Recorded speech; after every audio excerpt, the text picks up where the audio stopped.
The live TV, सच सबसे आगे।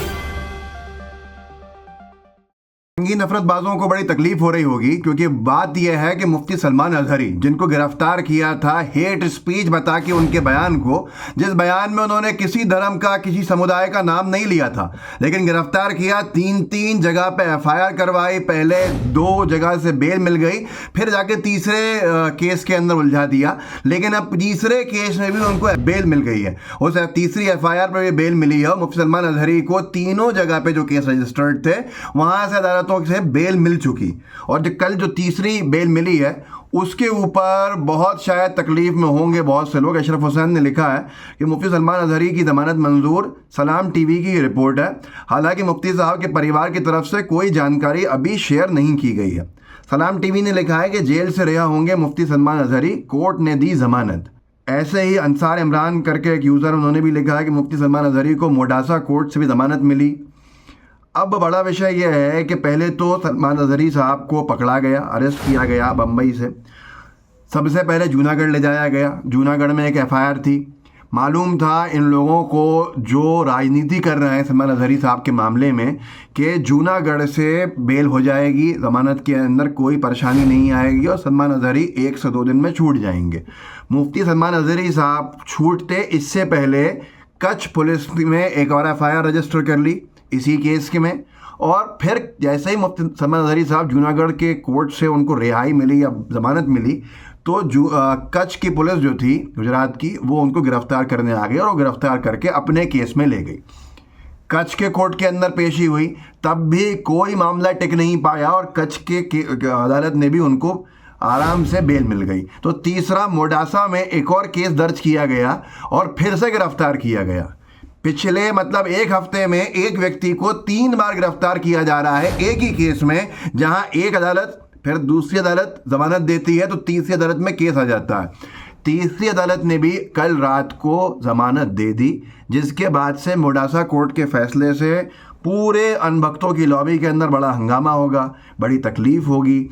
मुफ्ती सलमान अजहरी साहब ने एक बयान दिया था, एक भाषण में उन्होंने कहा था कि कुत्तों का दौर है, मतलब उन्होंने एक शेर पढ़ा था, तो उसको लेकर किसी का नाम नहीं लिया था, लेकिन फिर भी अनभक्तों को बड़ी तकलीफ हुई और उन्होंने उस कुत्ते को अपने आप से जोड़ लिया। मुफ्ती सलमान अजहरी साहब के खिलाफ एफआईआर दर्ज कराई गई जूनागढ़ में, बम्बई गई गुजरात पुलिस, और बम्बई के अंदर बहुत हंगामा हुआ। पूरे समर्थक मुफ्ती साहब के जो थे वो सड़क जाम कर रहे खड़े थे। मुफ्ती सलमान अजहरी साहब ने खुद बाहर ऊपर आके ऐलान किया कि आप लोग अगर मुझसे मोहब्बत करते हैं तो वापस हट जाइए, रास्ता खाली कर दीजिए, कोई अपराध मैंने किया नहीं है, कोऑपरेट पूरा करूंगा, गिरफ्तारी करनी है करने देंगे, जब कोई जुर्म नहीं किया है तो अदालत से छूट के आ जाएंगे। पुलिस ले जाती है फिर उनको कहाँ पर, गुजरात पुलिस उठाती है, बम्बई से गुजरात ले जाती है, जूनागढ़ में पुलिस लेके जाती है, एफआईआर में पेश करती है थाने जो कोर्ट में, तो कोर्ट के अंदर सिर्फ और सिर्फ जो थी कस्टडी मिलती है, लेकिन अगली पेशी में उनकी ज़मानत हो जाती है। ज़मानत होने का एहसास पहले से हो जाता है तो इसलिए दूसरा केस दर्ज किया जाता है, तीसरी एफआईआर दर्ज की जाती है। तीसरी एफआईआर के बाद भी जब ज़मानत मिल जा रही है तो आपको समझ में आ रहा होगा कि केस में कितना दम है। मुफ्ती सलमान अजहरी साहब, जिनका कोई पास रिकॉर्ड नहीं है, जिनको कोई भी ऐसी जगह पकड़ा भी नहीं गया है, उनके ऊपर ये कार्रवाइयाँ करना कहाँ तक उचित है, ये बड़ा विषय है। लेकिन अब जब ज़मानत मिलती है तीसरे कोर्ट से भी, जो तीसरी एफआईआर है उसमें भी उनके भाई का वीडियो ज़रूर आया है। उन्होंने अपने वीडियो में ये कहा है कि किसी भी तरह की अभी कोई भी आप लोग बात आगे नहीं बढ़ाएं, अभी तक कोई ऐसी पुष्टि हमने नहीं करी है, लेकिन मीडिया सोर्सेज ने साफ तौर के ऊपर ये कहा कि ज़मानत उनकी हो गई है। ट्विटर पे बहुत जेन्युइन सोर्सेज, बहुत रिलायबल सोर्सेज ने ये लिखा कि मुफ्ती सलमान अजहरी साहब को बेल मिल गई है मोडासा कोर्ट से। द मुस्लिम ने वीडियो डाला है, द मुस्लिम एक ट्विटर पेज है, मुफ्ती सलमान अजहरी साहब के बड़े भाई हैं, उन्होंने मैसेज दिया है कि अभी तक हमारे पास कोई ऑफिशियल जानकारी नहीं है। ये वीडियो कल दिन का था। उसके बाद जो डेवलपमेंट्स हुए, शाम तक बहुत सारे रिलायबल लोगों ने लिखा कि मुफ्ती साहब को ज़मानत मिल चुकी है। तो ये बात अब आम हो चुकी है, लेकिन मुफ्ती साहब अभी तक बाहर नहीं है, अभी तक रिहा नहीं किए गए हैं, अभी तक जेल से छोड़े नहीं गए हैं।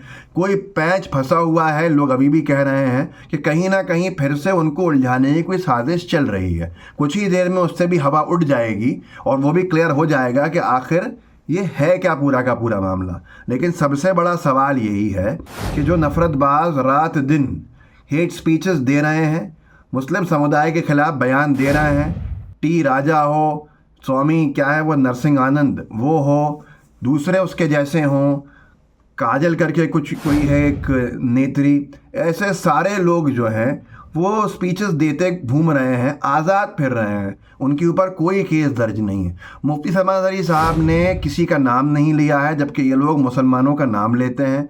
उसके बाद भी इनको आज़ाद छोड़ा जा रहा है ताकि ये नफ़रतें फैला सकें। मुफ्ती सलमान अज़हरी साहब को क्या लोकसभा के लिए एक राजनीतिक मुद्दे के रूप में तैयार किया जा रहा है?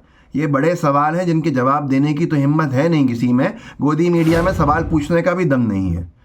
आज से नहीं, कई सालों से गुजरात ही इस सब का एपिसेंटर क्यों बना हुआ है? गुजरात पुलिस ही क्यों ऐसे केस रजिस्टर करती है और अलग अलग राज्यों से उन लोगों को उठा के लाती है जिनकी विचारधारा भाजपा से मेल नहीं खाती है? ये बड़े सवाल हैं और इन सवालों को एड्रेस करने वाला कोई है तो सामने आए वो। आज सबसे बड़ा विषय यही है कि एक व्यक्ति को इतना प्रताड़ित किया जाएगा, एक ही केस में 3 जगह पे एफआईआर होगी। अगर मैं कराना चाहूँ इन नफरतबाजों की, टी राजा वगैरह की हेट स्पीचेस पे एफआईआर, तो पुलिस मेरी एफआईआर नहीं लेगी। भाजपा शासित राज्यों के अंदर संभव ही नहीं है। और वो भी सलमान अज़हरी साहब, मुफ्ती साहब की एफआईआर एक ही केस की 3-3 जगह को की जा रही है। प्रशासन साफ तौर के ऊपर साथ दे रहा है उन लोगों का जो उन्हें परेशान कर रहा है। पहले केस में ज़मानत होती है, दूसरे एफआईआर में ज़मानत होती है, केस एक ही है, फिर भी तीसरी अदालत ज़मानत में टाइम देती है और उसने भी अब ज़मानत दे दी है। मुफ्ती साहब जब बाहर आएंगे तो कई सारे सवालों के जवाब वही दे सकते हैं कि आखिर ये सब हो क्या रहा है। मैं आपसे यही कहूँगा कि इस वीडियो को आगे ज़रूर बढ़ाइएगा। लोगों को आप जागरूक कर सकते हैं, ज़रूर कीजिए। आपके साथ बहुत सारे लोग जुड़े होंगे व्हाट्सएप ग्रुप्स के अंदर, उन तक शेयर कीजिए ताकि वो भी जागरूकता आगे फैला सकें। कितना ही ढूंढ लीजिए, गोदी मीडिया कुछ भी नहीं दिखा रहा है मुफ्ती साहब के केस में। कितना ही कोशिश कर लीजिए पता करने की, आपको पता बहुत मुश्किल से चलेगा। जो रिलायबल सोर्सेज हैं बस उन्हीं के ज़रिए जितनी जानकारी मिल रही है वो आपके साथ साझा कर सकते हैं, नहीं तो असंभव सा हो गया है चीज़ें पता करना भी। तो सोशल मीडिया के जितने प्लेटफॉर्म्स हों उन पर ज़रूर शेयर कीजिएगा और आप भी आवाज़ उठाइए। मुफ्ती सलमान अज़हरी साहब जिनका कोई ट्रैक रिकॉर्ड, बैकग्राउंड ऐसा नहीं है जिसके लिए उनको प्रताड़ित किया जा रहा है, और अब जब तीसरी ज़मानत मिली है तो स्पष्ट क्यों नहीं हो रहा है कि आखिर अभी तक छोड़ा क्यों नहीं गया है। जय हिंद, जय भारत।